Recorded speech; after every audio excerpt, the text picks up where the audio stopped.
Coming up on this episode of Free Lunch. And the wife at home, she sees the broken version, the scared version, the still trying to figure it out version. Been times where just, again, before we even get to the point of supporting me, there's been times where I've doubted me. I've doubted not just only my own ability and my own flesh and my own gifts. I've doubted God at times. And how many times she's had to just stick it out, watching this man, this husband of hers, fumble through, attempt after attempt, trying to, make it. What's up, y'all? This your boy, Freestyle Gospel, a.k.a. The Real Free.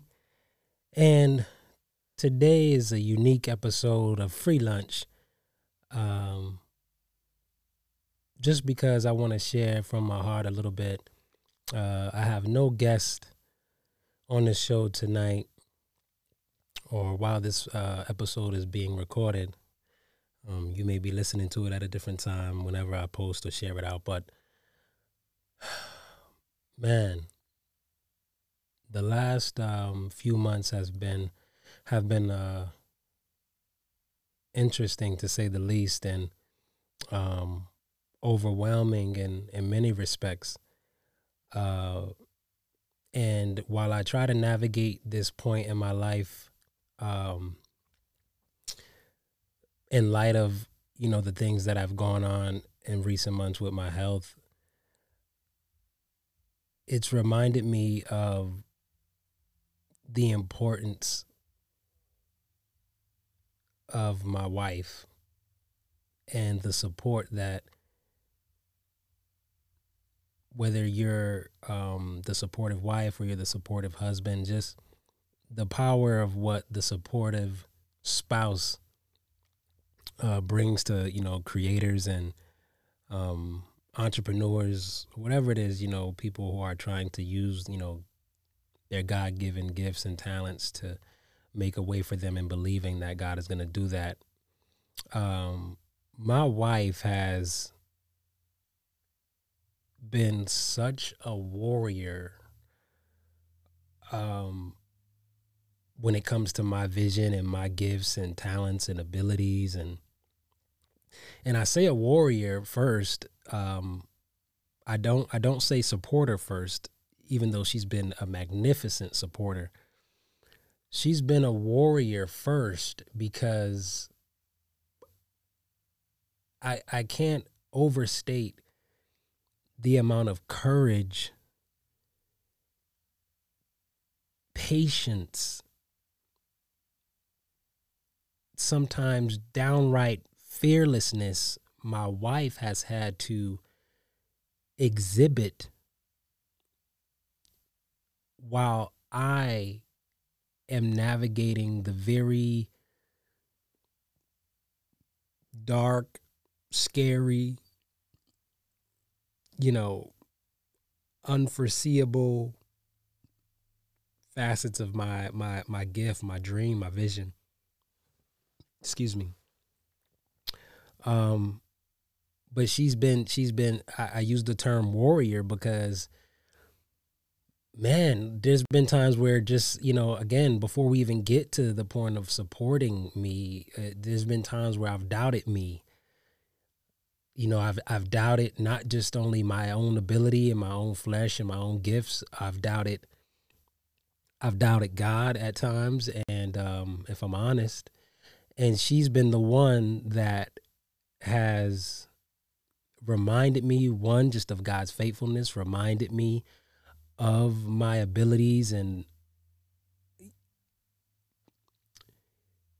then when I have my moments where I'm on 10 and I'm believing in myself and I'm on fire or whatever, and then she's there, supporting me and encouraging me, more and further. But that job isn't easy. It's not easy, and that's why, just sitting in the studio today, and while I'm reflecting on just the last few months, and while I'm reflecting on all of, with the health scares and me being,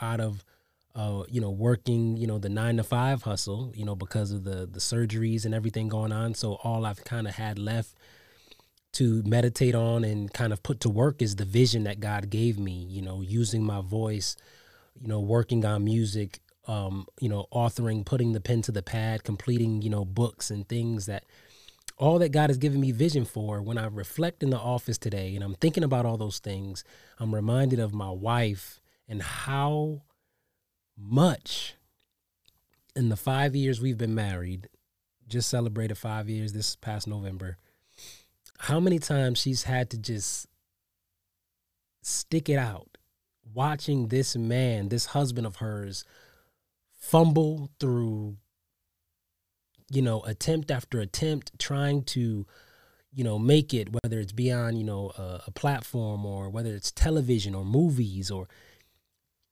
everything that I've attempted to do. And as I continue to do, hell or high water, bills paid or not paid, cars being repossessed or not repossessed, lights getting cut off, she's always been there in one way or the other. Been there in the facet of the warrior, fighter, when things look dark, when it's stark, when I'm not as really faithful and encouraged in myself. And she's been there as the supporter when I'm on 10 and I'm feeling it and I'm on fire. She's the biggest cheerleader. So I want to say thank you, sweetheart. Thank you so much for both past and present, always being right there, encouraging me. You have literally been the person that's behind the scenes, that's encouraging me, and you're seeing the broken me. And I know that's the story for many other creatives out there yourselves who are married or in committed relationships of your own. You get on stage, you touch that microphone, you get in front of that video camera, TV, commercial, whatever it is, and everybody gets to see the glorious talent that you are, the magnificent creator. But they don't get to see the moments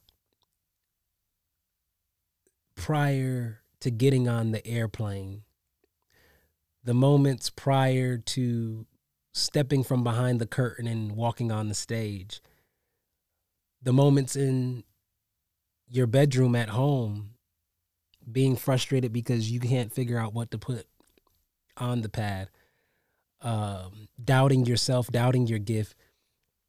It's that broken person, the form of me that has had to cry in frustration many times because I just don't see where God is putting the pieces together, and things aren't moving fast enough, and me being the head of my home and this provider and wanting to, make things easier or lighter for my wife and my home, and money and royalties and checks aren't coming fast enough in the mail.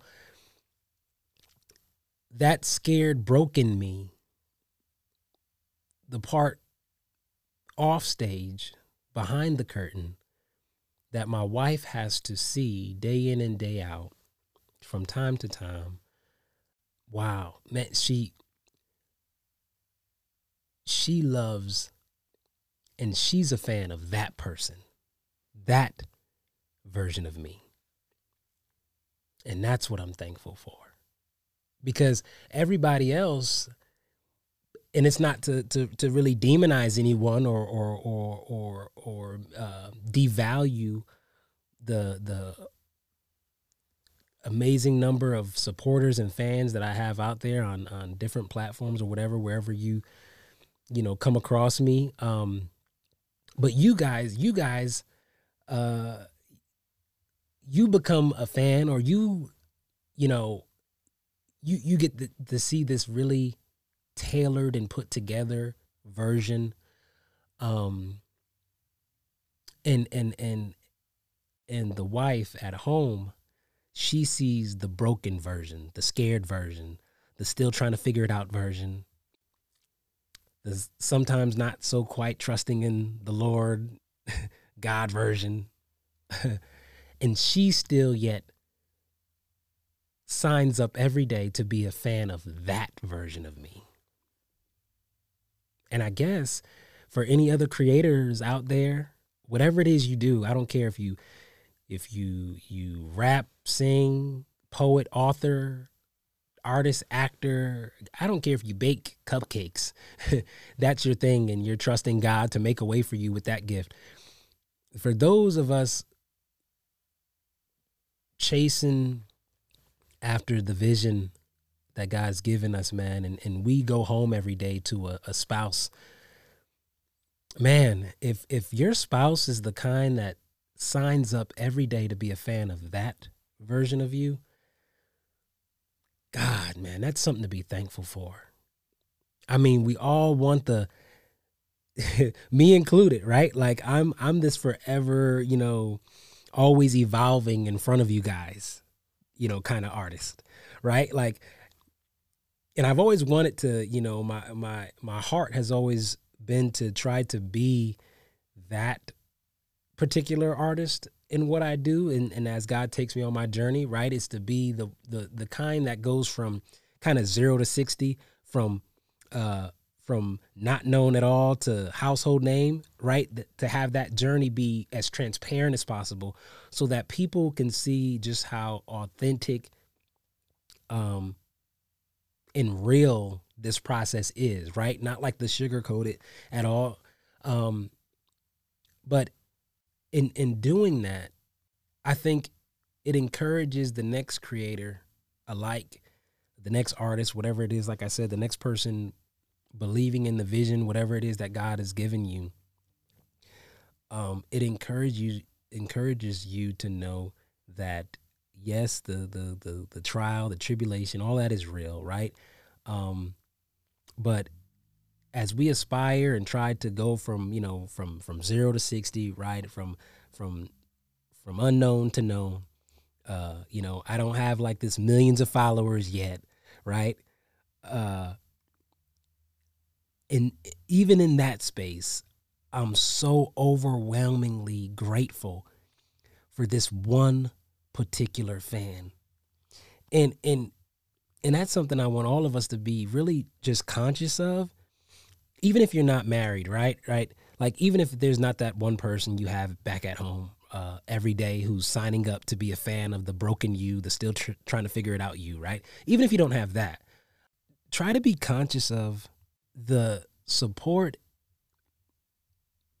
and fan or whatever it is you have on the way as you pursue the more, right? Like I'd love to have like a million followers everywhere, millions and millions, right? And all that, right? And I'm doing all the like the creator and artist, social media and marketing, all the little stuff that you know to do, that you're told to do to get from here to there, to allow yourself to be exposed more to the world, right? Those of us who are actively in the grind as artists and creators, we're all doing that to some degree, right? But on the road to us doing that, right, and trying to garner that exposure and all that, make the conscious decision, the intentional decision to appreciate the now, what it is I have now. And so while right now I'm at this crossroad, right? I'm at this kind of juncture where, because of all the surgeries, I've always kind of had a 9-to-5 job along with my, my roles as an artist and creator and all these other facets, right? To kind of like support the few and far and gaps in between, when TV and performance money is going slow, right? I've always had that kind of cushion, right? But now, with the surgeries happening and all these things in my life, kind of having this sort of, what I've grown to just call now this divine disruption in my life, right? At this juncture where it's now that cushion's gone, and now I'm going to have to brave this very unknown area of my journey, of my life, of the vision, where it's like all or nothing. It's pedal to the metal. I want to stay focused on what it is that I presently have, because me as a man, and I'm sure, for any of you other creators out there, I mean, when you got bills to pay, and there are humans, if you're a creator and you're a parent, especially, and there are people relying on you, it can be a convenient distraction. And when I say convenient, I use that word intentionally, because it can be a convenient distraction to have your attention get fixed on what I'm trying to get next, because bills come in a sequential order, like next, right? Like, okay, the rent's due now, and then next I have the light bill due next, right? So even as you're creating and as you're trusting God and your vision and you're doing this and that, there's always something up next for you to be looking for. Where am I going to make the next, bit of money? How is God going to provide the next thing, right? And if we allow our minds to get fixated on the convenient distraction of next, right? It's the convenient distraction of next. We run the risk of not being grateful for what's now. And you know what? I'm not at these millions of followers. I'm not this household name. I'm not making millions of dollars at the box office, selling platinum records of music. While I'm not there, where I currently am is, hey, I'm 3 months in my own studio space with no support or comfort or cushion of a 9-to-5 job. And I've trusted God for the first time completely with just the gift and the talent he's given me. And for 3 months, y'all, the rent has been paid. The studio lights are on. And I'm just simply grateful for right now. I'm grateful for today. And I'm grateful for you, my lovely, warrior, supportive wife. I am grateful for you today. And not to forget and leave any of you other fans of mine out there, leave you guys out. I'm thankful so much for you guys. I launched the Patreon page as another way to, help garner financial support, just from people who, love what it is that I do. And that's been a blessing. Some people who I know, people who I don't even know, people who live states away have signed up and decided to subscribe to some tier or another. Even that, I remember when I started and launched the Patreon, my wife didn't even know what a Patreon was. And the minute I send her the link, after I set it up, I get a notification on my cell phone, and it's like, you have, congratulations, you have like your first, Patreon member. And I look at my wife and I go, let me guess, you're the first Patreon member supporter, right? And in my head, I'm like, my wife supports me, of course, obviously. But, this is like a monthly subscription thing, right? Where, fans, supporters of yours, sign up and, for some tier, and they get some benefit from you by showing their financial support month after month, right? And, in my head, I'm not thinking of my wife in this way or as a potential Patreon supporter, because all our money is coming from the same household for the most part, right? And you know, so I look at her, I'm like, you had to be the made sure you was the first Patreon supporter, right? And she looked right at me and said, exactly. Yeah. And that's her. That's my wife every single day. Signing up to be first, to support. And man, I love you so much for that. I love you so much for that. So really was a quick episode today. More intimate, less hype maybe than our other episodes. But thank you even for those of you who continue to watch or tune in on your audio platforms, your podcast platforms, whether it's Apple Music or Spotify, and tune into Free Lunch with the Real Free. I appreciate y'all. I love you guys. Until next time, man. It's free lunch. It's free food for your soul. Peace.